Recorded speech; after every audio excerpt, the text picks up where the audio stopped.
सत श्री अकाल जी, स्वागत है तुहाडा गिल स्मार्ट स्टडी दे विच। सो अपना अज दा टॉपिक है जी वैदिक सभ्यता।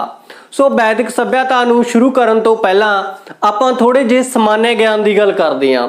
सो अपने जो भारत की सब तो पहली सभ्यता सी वो सी सिद्धू घाटी की सभ्यता।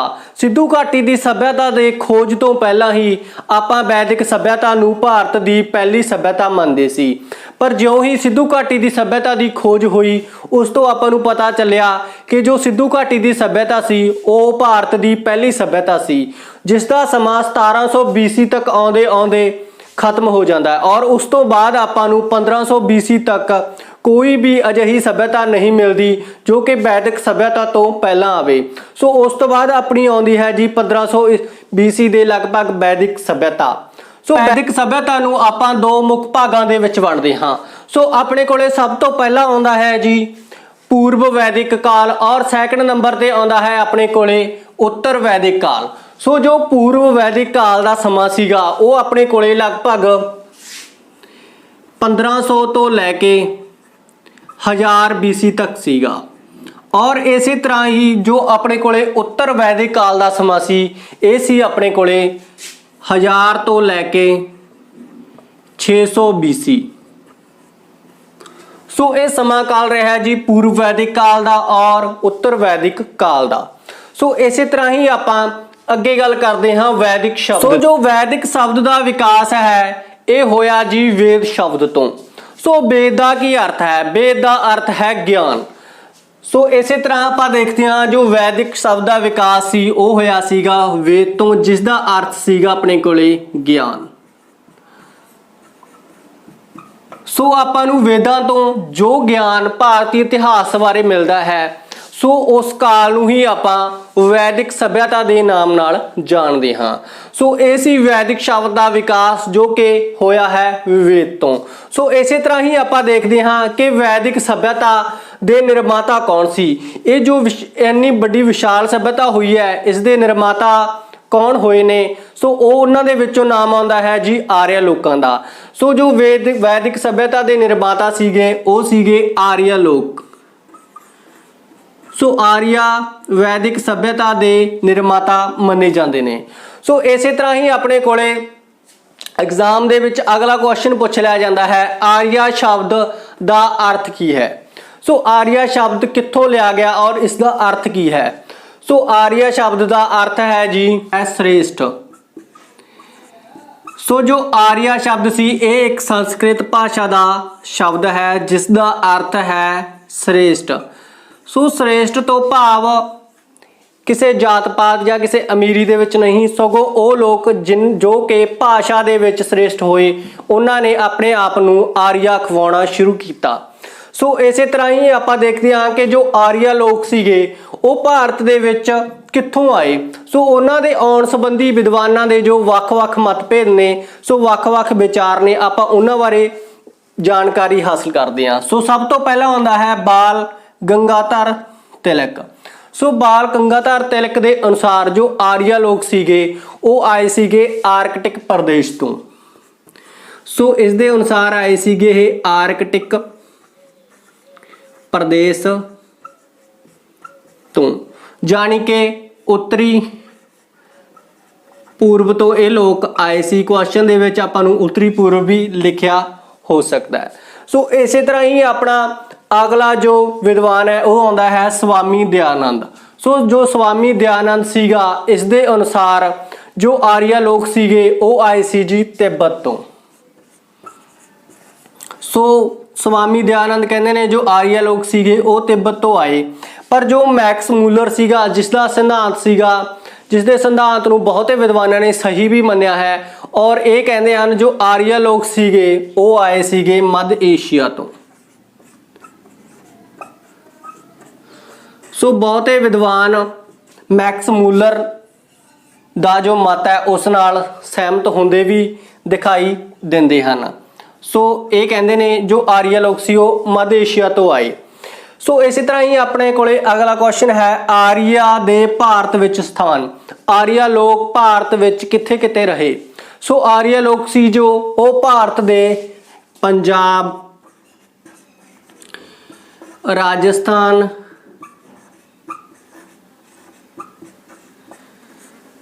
ਕਸ਼ਮੀਰ ਆਦਿ ਸਥਾਨਾਂ ਉੱਪਰ ਰਹੇ। ਸੋ ਇਸੇ ਤਰ੍ਹਾਂ ਹੀ ਇਹ ਤਾਂ ਗੱਲ ਹੋਈ ਆਪਣੇ ਭਾਰਤ ਦੇ ਵਿੱਚ। ਸੋ ਆਰੀਆ ਲੋਕ ਆਪਣੇ ਇੰਡੀਆ ਤੋਂ ਇਲਾਵਾ ਅਫਗਾਨਿਸਤਾਨ ਦੇ ਵਿੱਚ ਜਾ ਕੇ ਵੀ ਰਹੇ ਸੀ। ਸੋ ਇਸੇ ਤਰ੍ਹਾਂ ਹੀ ਆਪਣਾ ਨੈਕਸਟ ਕੁਐਸਚਨ ਹੈ ਆਰੀਆ ਲੋਕਾਂ ਦੀ ਭਾਸ਼ਾ। ਜੋ ਆਰੀਆ ਲੋਕ ਸੀ ਉਹ ਕਿਹੜੀ ਭਾਸ਼ਾ ਵਰਤਦੇ ਸਨ? ਸੋ ਉਹਨਾਂ ਦੀ ਭਾਸ਼ਾ ਸੀ ਜੀ ਸੰਸਕ੍ਰਿਤ। ਉਹ ਸੰਸਕ੍ਰਿਤ ਭਾਸ਼ਾ ਤੋਂ ਜਾਣੂ ਸਨ। ਸੋ ਇਸੇ ਤਰ੍ਹਾਂ ਹੀ ਆਪਣੇ ਕੋਲੇ ਨੈਕਸਟ ਕੁਐਸਚਨ ਆ ਜਾਂਦਾ ਹੈ ਕਿ ਜੋ ਵੈਦਿਕ ਸਭਿਅਤਾ ਸੀ ਕਿ ਇਹ ਸ਼ਹਿਰੀ ਸਭਿਅਤਾ ਸੀ ਜਾਂ ਗ੍ਰਾਮੀਣ ਸਭਿਅਤਾ ਸੀ?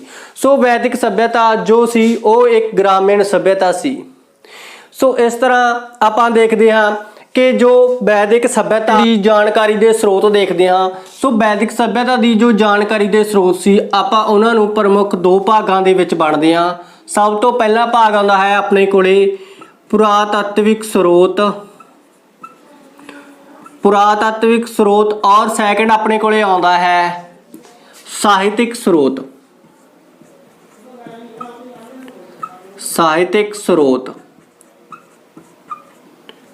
ਸੋ ਜੋ ਪੁਰਾਤਤਵਿਕ ਸਰੋਤ ਔਰ ਸਾਹਿਤਿਕ ਸਰੋਤ ਦੇ ਵਿੱਚ ਕੀ ਅੰਤਰ ਹੈ?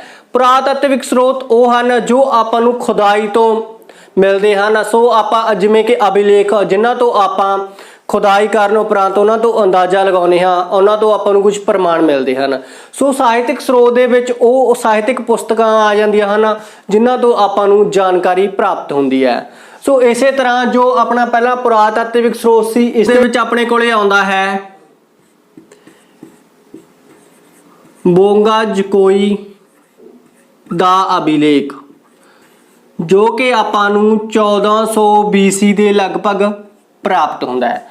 ਸੋ ਬੋਂਗਾਜਕੋਈ ਦੇ ਲੇਖ ਦੇ ਵਿੱਚ ਆਪਾਂ ਨੂੰ ਕੀ ਮਿਲਦਾ ਹੈ? ਸੋ ਇਸ ਦੇ ਵਿੱਚ ਆਪਾਂ ਨੂੰ ਇਹ ਜਾਣਕਾਰੀ ਮਿਲਦੀ ਹੈ ਕਿ ਜੋ ਆਰੀਆ ਲੋਕ ਸੀਗੇ ਉਹ ਧਾਰਮਿਕ ਦੇਵਤਿਆਂ ਦੀ ਪੂਜਾ ਵੀ ਕਰਦੇ ਸਨ। ਉਹ ਕਿਹੜੇ ਦੇਵਤਿਆਂ ਦੀ ਪੂਜਾ ਕਰਦੇ ਸਨ? ਇਹ ਆਪਣਾ ਐਗਜ਼ਾਮ ਦਾ ਕੁਐਸਚਨ ਬਣਦਾ ਹੈ। ਸੋ ਉਹ ਲੋਕ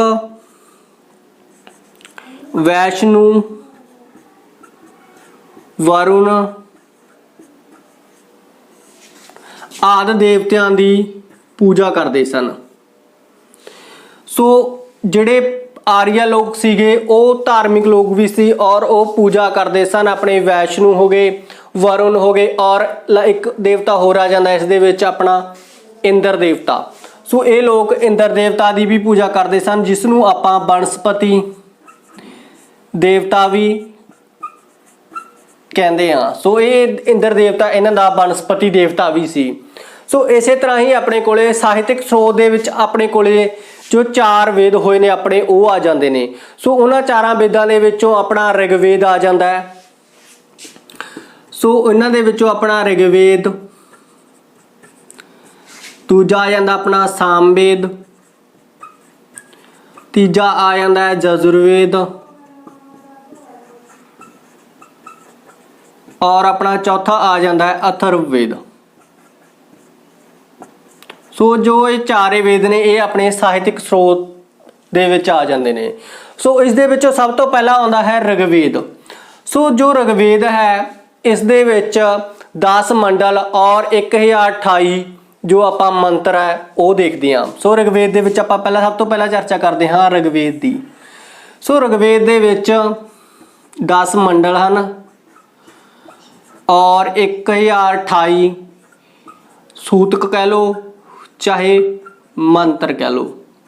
ਸੋ ਇਸ ਦੇ ਵਿੱਚ 1028 ਕੀ ਸੀਗੇ? ਮੰਤਰ ਸੀਗੇ। ਸੋ ਜੋ ਰਿਗਵੇਦ ਨੂੰ ਆਪਾਂ 10 ਮੰਡਲ ਭਾਵ 10 ਅਧਿਆਏ। ਸੋ ਇਸੇ ਤਰ੍ਹਾਂ ਹੀ ਰਿਗਵੇਦ ਦੇ ਵਿੱਚ ਆਪਾਂ ਅੱਗੇ ਦੇਖਦੇ ਹਾਂ ਜੋ ਰਿਗਵੇਦ ਹੈ ਇਸ ਦੇ ਵਿੱਚ ਅੱਗੇ ਆਉਂਦਾ ਹੈ ਆਪਣੇ ਕੋਲੇ ਜੋ ਇਸ ਦਾ ਇਹ ਸਭ ਤੋਂ ਪਹਿਲਾਂ ਸੈਕਿੰਡ ਅਤੇ 9th ਮੰਡਲ ਵਿੱਚ ਲਿਖਿਆ ਗਿਆ ਸੀਗਾ। ਸੋ ਜੋ ਇਸ ਦਾ ਪਹਿਲਾ ਅਤੇ 10ਵਾਂ ਮੰਡਲ ਹੈ ਉਹ ਬਾਅਦ ਦੇ ਵਿੱਚ ਜੋੜੇ ਗਏ ਨੇ ਔਰ ਆਪਣਾ ਐਗਜ਼ਾਮ ਦਾ ਕੁਐਸਚਨ ਵੀ ਇਹੀ ਬਣਦਾ ਹੈ ਕਿ ਰਿਗਵੇਦ ਦੇ ਵਿੱਚ ਕਿਹੜੇ ਮੰਡਲ ਬਾਅਦ ਦੇ ਵਿੱਚ ਐਡ ਕੀਤੇ ਗਏ ਹਨ। ਸੋ ਉਹ ਹਨ ਆਪਣੇ ਪਹਿਲਾ ਅਤੇ ਬਾਅਦ ਦੇ ਵਿੱਚ ਕੀਤੇ ਗਏ ਨੇ ਪਹਿਲਾ ਅਤੇ 10ਵਾਂ ਮੰਡਲ। ਸੋ 10ਵੇਂ ਮੰਡਲ ਦੇ ਵਿੱਚ 4 ਪ੍ਰਮੁੱਖ ਮੰਡਲ ਹੋਰ ਆਉਂਦੇ ਨੇ ਜਿਨ੍ਹਾਂ ਬਾਰੇ ਆਪਾਂ ਦੇਖਦੇ ਹਾਂ। ਸੋ ਇਸ ਦੇ ਵਿੱਚ 10ਵੇਂ ਮੰਡਲ ਦੇ ਵਿੱਚ ਅੱਗੇ ਆ ਜਾਂਦੇ ਨੇ 10ਵਾਂ ਮੰਡਲ ਦੇ ਵਿੱਚ ਅੱਗੇ ਆ ਜਾਂਦੇ ਨੇ। ਪਹਿਲਾ ਆ ਜਾਂਦਾ ਹੈ ਤੀਜਾ ਮੰਡਲ।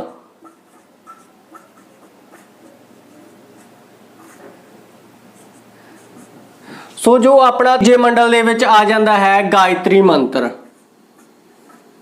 ਗਾਇਤਰੀ ਮੰਤਰ, ਸੋ ਇਹ ਆਪਣਾ ਤੀਜੇ ਮੰਡਲ ਦੇ ਵਿੱਚ ਆਉਂਦਾ ਗਾ। ਔਰ क्वेश्चन इस तरह भी पूछा जाता है कि जो गायत्री मंत्र सी इसकी रचना किसने की थी। सो इसकी रचना की सी विश्वामित्र ने। सो विश्वामित्र इसके रचनाकार हुए ने। और इस तरह ही अपने कोले आ जाता है 7वां मंडल। सो जो 7वें मंडल दे विच अपने कोले जो प्रमुख आउंदा है वह है दसराज का युद्ध। सो दसराज का युद्ध की सीगा। दसराज जो कि भारती मूल का एक राजा सीगा और उसने 10 होर राजियां नाल युद्ध किया, जिस दे विच जो दसराज सीगा वो जेतू रहा। और इसे ये जो अपना युद्ध हैगा ये आउंदा है 7वें मंडल विच। इसकी चर्चा आपां नूं 7वें मंडल दे विच देखण नूं मिलदी है। सो क्वेश्चन अपने तो पूछ लिया जाता है कि 7वें मंडल दे विच अपने कोल की है। सो इस दे विच है अपने कोले दसराज दा युद्ध। सो इस तरह ही अपने कोले अगे आ जाता है 9वां मंडल।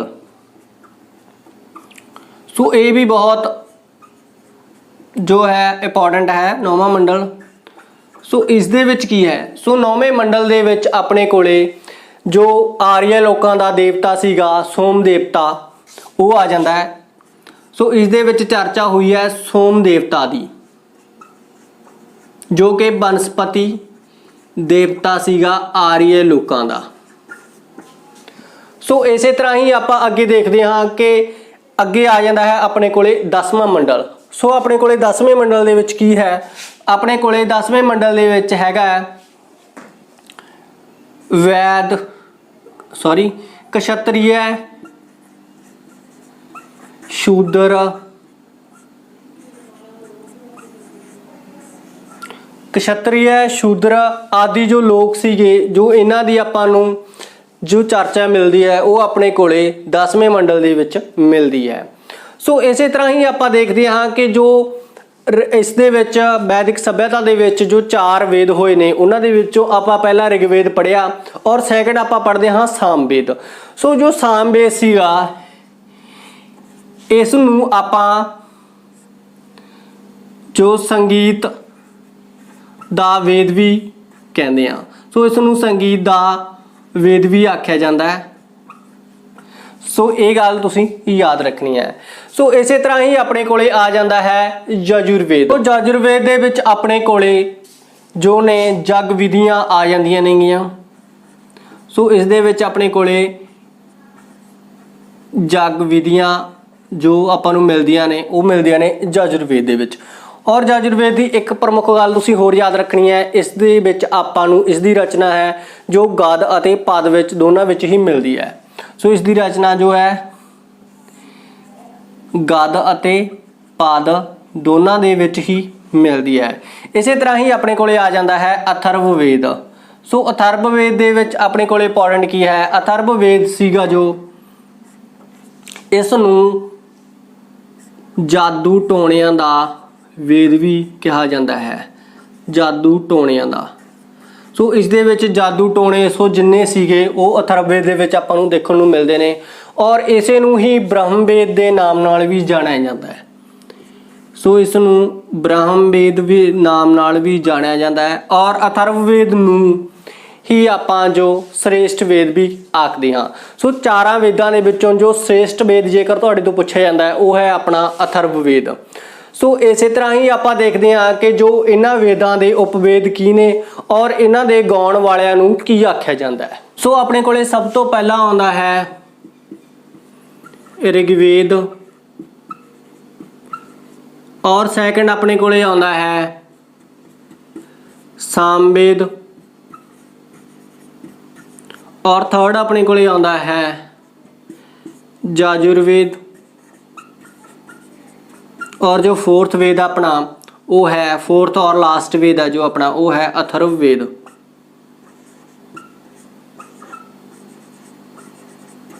ਸੋ ਇਹ ਚਾਰੋਂ ਆਪਣੇ ਵੇਦ ਨੇ। ਸੋ ਆਪਾਂ ਦੇਖਦੇ ਹਾਂ ਕਿ ਇਹਨਾਂ ਦੇ ਵਿੱਚ ਜੋ ਇਹਨਾਂ ਦੇ ਗਾਉਣ ਵਾਲਿਆਂ ਨੂੰ ਕੀ ਆਖਿਆ ਜਾਂਦਾ ਹੈ। ਸੋ ਜੋ ਰਿਗਵੇਦ ਨੇ, ਸੋ ਰਿਗਵੇਦ ਦੇ ਗਾਉਣ ਵਾਲਿਆਂ ਨੂੰ ਕਹਿੰਦੇ ਨੇ ਜੀ ਹੋਤਰ। ਸੋ ਇਸੇ ਤਰ੍ਹਾਂ ਹੀ ਜੋ ਸਾਮਵੇਦ ਹੈ ਇਸ ਦੇ ਗਾਉਣ ਵਾਲਿਆਂ ਨੂੰ ਆਖਿਆ ਜਾਂਦਾ ਹੈ ਉਦਗਾਤਾ, ਉਦਗਾਤਾ। ਔਰ ਇਸੇ ਤਰ੍ਹਾਂ ਹੀ ਜੋ ਯਜੁਰਵੇਦ ਹੈ ਇਸ ਦੇ ਗਾਉਣ ਵਾਲਿਆਂ ਨੂੰ ਆਖਿਆ ਜਾਂਦਾ ਹੈ ਅਦਰਵਯੂ। ਸੋ ਐਗਜ਼ਾਮ ਦਾ ਪਾਰਟ ਹੈ ਜੋ ਬਣ ਜਾਂਦਾ ਹੈ ਕਿ ਜੋ ਰਿਗਵੇਦ ਹੈ ਉਸ ਦੇ ਗਾਉਣ ਵਾਲਿਆਂ ਨੂੰ ਕੀ ਆਖਿਆ ਜਾਂਦਾ ਹੈ ਔਰ ਜੋ ਸਾਮਵੇਦ ਹੈ ਉਸ ਦੇ ਗਾਉਣ ਵਾਲਿਆਂ ਨੂੰ ਕੀ ਆਖਿਆ ਜਾਂਦਾ ਹੈ। ਜਾਂ ਫਿਰ ਆਪਣੇ ਕੋਲੇ ਇਹ ਚਾਰੇ ਆਪਸ਼ਨਾਂ ਦੇ ਦਿੱਤੀਆਂ ਜਾਂਦੀਆਂ ਨੇ ਔਰ ਪੁੱਛਿਆ ਜਾਂਦਾ ਹੈ ਜੋ ਅਦਰਵਯੂ ਹੈ ਉਹ ਕਿਸ ਦਾ ਗਾਤਾ ਹੈ। ਸੋ ਆਪਾਂ ਉਸ ਦੇ ਵਿੱਚ ਟਿਕ ਕਰਨਾ ਹੁੰਦਾ ਹੈ। ਸੋ ਇਸੇ ਤਰ੍ਹਾਂ ਹੀ ਆਪਣੇ ਕੋਲੇ ਆ ਜਾਂਦਾ ਹੈ ਅਥਰਵਵੇਦ, ਇਸ ਦੇ ਗਾਉਣ ਵਾਲਿਆਂ ਨੂੰ ਬ੍ਰਹਮਾ ਆਖਿਆ ਜਾਂਦਾ ਹੈ। ਸੋ ਇਸੇ ਤਰ੍ਹਾਂ ਹੀ ਜੋ ਇਹਨਾਂ ਵੇਦ ਸੀਗੇ, ਇਹ ਤਾਂ ਵੇਦ ਨੇ, ਇਹਨਾਂ ਦੇ ਵੇਦਾਂ ਦੇ ਉਪਵੇਦ ਨੇ ਜੋ ਉਹ ਆਪਾਂ ਦੇਖਦੇ ਹਾਂ, ਉਹਨਾਂ ਨੂੰ ਵੀ ਆਪਾਂ ਸੀਕੁਐਂਸ ਦੇ ਵਿੱਚ ਯਾਦ ਕਰਾਂਗੇ। ਸੋ ਜੋ ਰਿਗਵੇਦ ਦਾ ਉਪਵੇਦ ਹੈ ਉਹ ਹੈ ਆਪਣੇ ਕੋਲੇ ਆਯੁਰਵੇਦ। ਸੋ ਆਪਾਂ ਨੂੰ ਕਈ ਵਾਰ ਇਹਨਾਂ ਵੇਦਾਂ ਦੇ ਉਪਵੇਦ ਵੀ ਪੁੱਛਿਆ ਜਾਂਦਾ ਗਾ, ਉਹ ਵੀ ਆਪਾਂ ਸੀਕੁਐਂਸ ਵਾਈਜ਼ ਯਾਦ ਰੱਖਣੇ ਨੇ। ਸੋ ਜੋ ਰਿਗਵੇਦ ਦਾ ਉਪਵੇਦ ਹੈ ਉਹ ਹੈ ਆਯੁਰਵੇਦ ਔਰ ਜੋ ਸਾਮਵੇਦ ਦਾ ਉਪਵੇਦ ਹੈ ਉਹ ਆਪਣੇ ਕੋਲੇ ਹੈ ਗੰਧਰਵ ਵੇਦ। ਸੋ ਇਸੇ ਤਰ੍ਹਾਂ ਹੀ ਜੋ ਆਪਣੇ ਕੋਲੇ ਯਜੁਰਵੇਦ ਦਾ ਹੈ, ਸੋ ਯਜੁਰਵੇਦ ਦਾ ਜੋ ਉਪਵੇਦ ਹੈ ਉਹ ਹੈ ਆਪਣੇ ਕੋਲੇ ਧਨੁਰਵੇਦ। ਔਰ ਜੋ ਆਪਣੇ ਕੋਲੇ ਲਾਸਟ ਬਚਦਾ ਹੈ ਅਥਰਵਵੇਦ, ਇਸ ਦਾ ਜੋ ਆਪਣੇ ਕੋਲੇ ਉਪਵੇਦ ਹੈ ਉਹ ਹੈ ਜੀ ਸ਼ਿਲਪਵੇਦ, ਉਹ ਹੈ ਆਪਣੇ ਕੋਲੇ ਸ਼ਿਲਪਵੇਦ। ਸੋ ਇਹ ਸੀ ਆਪਣੇ ਕੋਲੇ ਵੇਦ ਔਰ ਇਹ ਸੀ ਆਪਣੇ ਕੋਲੇ ਇਹਨਾਂ ਦੇ ਗਾਤਾ ਔਰ ਜੋ 3rd ਨੰਬਰ ਤੇ ਨੇ ਆਪਣੇ ਕੋਲੇ ਇਹ ਸੀ ਆਪਣੇ ਕੋਲੇ ਉਪਵੇਦ। ਸੋ ਇਹਨਾਂ ਨੂੰ ਆਪਾਂ ਇਸੇ ਸੀਕੁਐਂਸ ਦੇ ਵਿੱਚ ਹੀ ਯਾਦ ਰੱਖਣਾ ਹੈ। ਸੋ ਇਹ ਐਗਜ਼ਾਮ ਦਾ ਪਾਰਟ ਜ਼ਰੂਰ ਬਣਦੇ ਨੇ, ਧਿਆਨ ਰੱਖਿਓ। ਸੋ ਇਹ ਸੀ ਜੀ ਆਪਣੀ ਅੱਜ ਦੀ ਕਲਾਸ। ਸੋ ਜੇਕਰ ਤੁਹਾਨੂੰ ਕਲਾਸ ਪਸੰਦ ਆਈ ਹੋਵੇ ਤਾਂ ਲਾਈਕ ਅਤੇ ਸਾਡੇ ਚੈਨਲ ਨੂੰ ਸਬਸਕ੍ਰਾਈਬ ਕਰਨਾ ਨਾ ਭੁੱਲਣਾ। ਧੰਨਵਾਦ।